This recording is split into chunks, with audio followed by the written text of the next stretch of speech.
Alors, dans l'actualité, ben, écoutez, ce ne sont pas les sujets qui manquent. Oui, je vous l'avoue, je m'inspire du Journal de Québec, mais je dois vous dire que je suis l'actualité tout au cours de la journée. D'abord parce que ça m'intéresse beaucoup. Mais aussi, bon, j'ai une télévision dans mon bureau, j'écoute tous les bulletins de nouvelles, j'écoute les bulletins de Bruno Savard, 18h Radio-Canada, j'écoute le bulletin de nouvelles de Zappa à TVA à 22h, j'écoute Céline Galipo à 22h aussi, parce que j'aime bien, quand on parle d'information, même si on est une télévision locale et régionale, on se veut professionnel. Donc, à ce niveau-là, ben, je suis beaucoup d'actualité. Alors, je suis en mesure, mais je m'inspire naturellement là, pour trouver des sujets parce que, oui, je le sais que l'Iran, hier, a attaqué Israël. Tout le monde est au courant de ça. Mais on retrouve des fois plus de détails et aussi certains sujets. Donc, c'est pour moi un plaisir de faire ça tous les matins, d'abord parce que pour toutes sortes de raisons, vous pouvez avoir manqué un bulletin d'information, vous pouvez avoir eu une journée très occupée hier, ce qui est fort possible. Donc, ça fait partie de notre programmation de commenter l'actualité et j'insiste sur le fait que je dois d'abord, moi, être informé pour bien vous informer. D'abord, sur la scène locale, investissement de 2,6 millions de dollars destiné à soutenir le secteur bioalimentaire. C'est une entente sectorielle de développement du secteur de la Chaudière-Appalaches 2024-2028 qui a été présentée à la presse en présence des principaux partenaires du monde agroalimentaire de la région de Chaudière-Appalaches. Donc, c'est une entente sur 4 ans, alors que la dernière entente était sur 3 ans. Et c'est 2,6 millions de dollars destinés à soutenir divers projets dans le secteur bioalimentaire. Alors, c'est une bonne nouvelle, ça fait du bien à entendre. L'action citoyenne Jocolacène bénéficie à des écoles primaires du Kamouraska. Ce sont 5 écoles du Kamouraska qui vont obtenir 91 400 déjeuners ou collations. C'est plus approprié de dire des collations en 2024-2025. Ça soutient le cœur de la relève. Vous savez, on dit toujours un ventre plein dans un corps sain. C'est vrai aussi pour nos petits élèves, nos petits étudiants. Donc, bravo à la fondatrice de cet organisme qui est Mme Lorraine Carrier. Et bravo pour ces écoles. Et je me demandais, parce que c'est un communiqué de presse qui nous est parvenu de Kamouraska, mais je me demandais, est-ce que ça existe dans notre région? Est-ce que ça existe à Montmagny? Est-ce qu'il y a des écoles primaires qui ont ce genre de collation? Je n'ai pas d'informations. Alors, c'est les écoles de l'école L'Amitié de Saint-Gabriel-l'Allemand, l'école Jean-Charles Chapet de Saint-Denis de la Bouteillerie, l'école Saint-Philippe de Saint-Philippe-de-Néry, et également, attendez un petit peu, il m'en manque 2, ils sont où? Attends, je devais les trouver. Alors, il y a également l'école des Vents et Marées de Rivière-Ouelle et l'école La Pruchère de Saint-Pacôme. Donc, les enfants de ces écoles auront 3 collations par jour toute la saison 2024-2025, ce qui représente 91 400 collations. Voilà, c'est une belle nouvelle, je dis. Ah, ça fait du bien. Mobilisation et concertation d'une nouvelle plateforme de covoiturage au Bois-Saint-Laurent.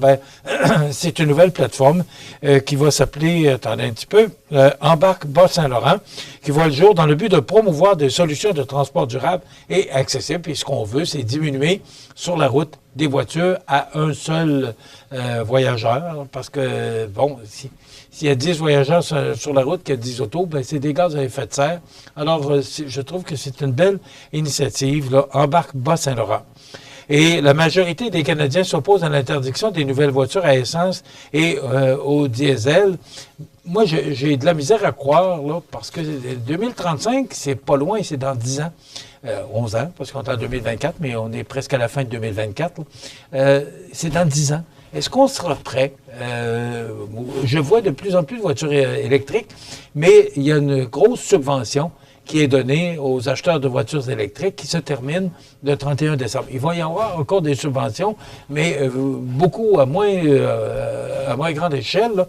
Alors là, je dirais que ça donne un coup pour acheter des voitures électriques, mais les bornes de recharge, on annonçait la semaine dernière à Loiselière qu'il y aurait des bornes de recharge, mais est-ce qu'il y en a suffisamment ou est-ce qu'il y en aurait suffisamment pour répondre à la demande? Ça, c'est la question qu'on se pose.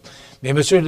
Legault dit que, le premier ministre du Québec, dit que en 2030, là, ne veut plus voir de voitures à essence à vendre dans les garages. Ça, c'est peut-être précipité. Et aussi pour le gouvernement fédéral, lui, c'est 2035. Alors, ça va vite, ça va très rapidement. 2030, là, vous savez que c'est dans 5 ans et 3 mois. Alors, il me semble que c'est demain. Vous savez comment le temps passe vite. Histoire à suivre. Septembre a été un beau mois, mais pas exceptionnel. C'est sous la plume de Vincent Desbiens du Journal de Québec ce matin. Bien que les rares jours de pluie, le soleil radieux, vous savez que la semaine dernière, on a dû procéder à l'interdiction de l'arrosage à Montmagny. Donc, on a pu avoir l'impression là, qu'on battait des records de tous les temps parce qu'il a tellement fait beau au mois de septembre. Ben non. Le mois qui vient de s'écouler n'a rien d'exceptionnel en ce qui concerne la météo. On parle de l'ensemble de la province qui a maintenu une moyenne de 14,6 degrés, ce qui se situe excusez-moi, à 0,8 degrés Celsius de la température habituelle pour un mois de septembre, depuis que les données sont comptabilisées. En comparaison, le 9e mois de 2023 avait été le plus chaud, mais enregistré avec une moyenne de 16,6. Pour les gens qui s'en souviennent, moi, je n'ai pas souvenance de ça. J'ai de la misère à me souvenir de la température qu'on a eue au mois d'août. Là. Mais pour les gens qui s'en souviennent, on aurait eu un beau mois de septembre 2023. Mais il y avait d'ailleurs eu une canicule du 3 au 7 septembre, un phénomène rarissime à ce temps-ci de l'année. Ça, c'est en 2023. On a eu un beau mois de septembre, c'est ça qu'il faut retenir. On a peut-être manqué d'eau un peu, mais là, il semblerait que tout soit rentré dans l'ordre, ce qui ne nous empêche pas de faire attention à cette ressource tellement importante qu'est l'eau. Les aînés réclament plus d'argent. Vous savez que le Bloc québécois a demandé au gouvernement Trudeau hier, par une résolution, de bonifier les pensions de vieillesse des Canadiens, mais de 65 à 74 ans, parce qu'on a bonifié les 75 ans et plus. Et là, on dit, pourquoi on bonifie les 75 ans et plus, alors que les pensionnés, ce sont les 65 ans et plus. Donc, M. Blanchette, hier, qui a présenté une motion au gouvernement, et que si cette motion-là n'est pas acceptée, il pourrait, je le dis au conditionnel, s'acoquiner, il pourrait rencontrer les autres partis d'opposition et pourrait, toujours au conditionnel, faire tomber le gouvernement Trudeau. Donc, M. Trudeau, là, qui dit, et son gouvernement et la ministre des Finances, Mme Freeland, c'est 3 milliards de dollars de plus comme investissement ou dépenses, ça dépend là, où on se situe dans l'état de résultat, mais c'est 3 milliards de plus que ça coûterait au gouvernement fédéral, donc c'est quand même beaucoup d'argent. Qu'est-ce que ça va faire? Ce sera une histoire à suivre. On voyage encore aux frais des contribuables.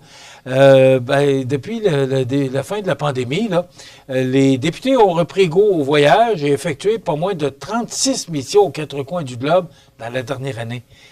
36 missions. Et attendez un petit peu, qui c'est qui nous apprend ça ce matin? C'est dans le Journal de Québec ce matin, la page 5, là. Et le journaliste là, qui a couvert cette nouvelle nous dit que la note pour le Trésor public est plus de 700 000 $ pour 2023-2024, en incluant l'accueil des élus provenant de l'étranger. Bon, vous vous souvenez que le premier ministre de la France qui était venu, là, qui ont organisé un souper, que ça a coûté plus de 80 000 $. Vous savez que ça commence par là, quand on parle. Là, on dit qu'augmenter les pensions, ce que M. Blanchette demande, là, c'est de 65 à 74 ans, ça coûterait 3 milliards de plus. Mais si on coupait des dépenses comme ça, peut-être qu'on pourrait se le permettre. Mais c'est sûr que là, on a un déficit annoncé de 11 milliards de dollars au provincial, puis un déficit annoncé de 40 milliards au fédéral. Alors, mais on devrait prêcher par l'exemple. Moi, c'est toujours ce que je pense. Hier, M. Legault a dit peut-être un nouvel appel d'offres pour évaluer la légalité du contractuel avec Alstom pour le matériel roulant. Et il pourrait être tenté d'aller en appel d'offres encore une fois. Et ça finit plus. Puis là, les coûts augmentent. Vous savez, on parle, quand on a commencé à parler du tramway en 2018, là, on parlait de 3,5 milliards de dollars à peu près. Là. Et là, c'est presque rendu le double. Et ça continue à augmenter tant que ça ne se fera pas. Alors, est-ce qu'on va l'avoir ou est-ce que les gens de Québec vont l'avoir, le tramway? Bien, des fois, il est permis de se questionner. Demain, jeudi, on reçoit entre autres Mme Marie-Pierre Poulain, extrêmement intéressant comme entrevue. Elle est directrice générale de DPME International. C'est notre invité pour demain. Entre-temps, un petit peu de pluie pour les prochaines heures, mais du beau temps pour demain. Bonne journée.